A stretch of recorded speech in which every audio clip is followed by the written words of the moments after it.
Hi there, I'm Mark Lucas with nstuffmusic.com, and today we're going to be doing a second installment of Tips and Tricks. One of the most important teachers I had was a jazz educator in Boston, Massachusetts, named Charlie Banakis. And he had given me tons and tons of things to work on, but one of the most important things that he gave me to do were working with combinations of triads. I think the triads, arpeggios if you will, allow you to hear music in more of a three-dimensional sort of fashion. So we're going to work with two triads today over a certain number of chords, and the two triads are a G major triad and B minor. Okay.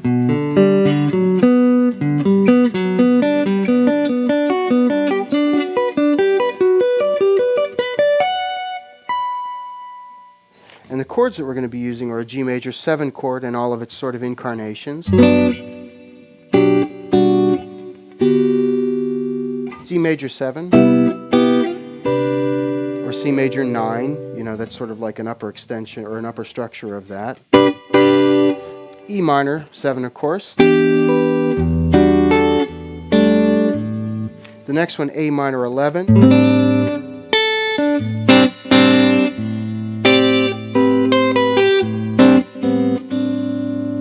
A suspended chord,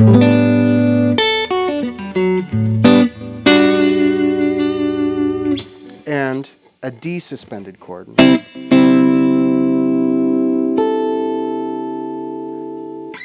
So, what you have is an idea, and this is something that I learned from another teacher I had in Boston named Mick Goodrick. Probably one of the most underrated guitarists, musicians around. But he had this idea of playing on different string sets. So if we were to take our first triad and let's just work with 3 strings, which are 6, 5, and 4.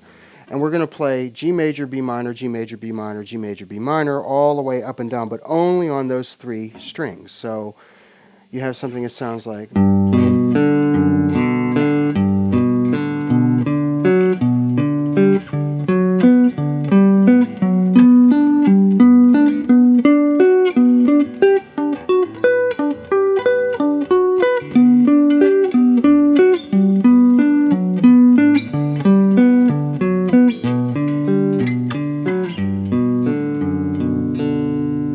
And then you go to the next 3, which is 5, 4, 3. So it's a... and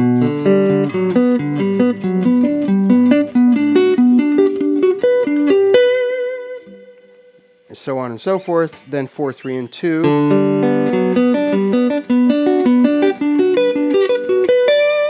And then 3, 2, and 1.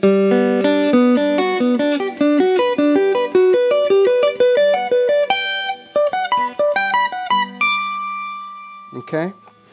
So, what this allows a guitarist to do also is to sort of eliminate that fear of moving up and down the fretboard, because, I found that like sometimes even practicing on 2 strings at a time is a really important thing to do. It forces you to be melodic within a very limited space or a limited sort of reference point, and the same thing is true of doing these triads. Once again, you stick with 3 string sets at a time. So we get 6, 5, 4, 5, 4, 3, 4, 3, 2, 3, 2, 1. And then you can play those chords over top of it. Another thing that I found that is inescapable, but sometimes not even thought of, especially amongst guitar players, is that in order to be, in my opinion, functional on an instrument, it's important to be able to play in all 12 keys. And that takes a lot of time to work through all of this stuff, But I think the benefits really are immeasurable.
sometimes I get asked also things like, well, is there an easy way to do this, or is there an easy way to do that, or is there a shortcut, or a shortcut to this, a shortcut to that? I've been now playing the guitar for 45 years, and if there was a shortcut, I would have taken it. I'm sorry to say that there just aren't any real shortcuts to doing this stuff, but the nice thing about it is to think in terms of just taking one idea and getting everything out of it that you can, because that increases your ability to be functional on an instrument.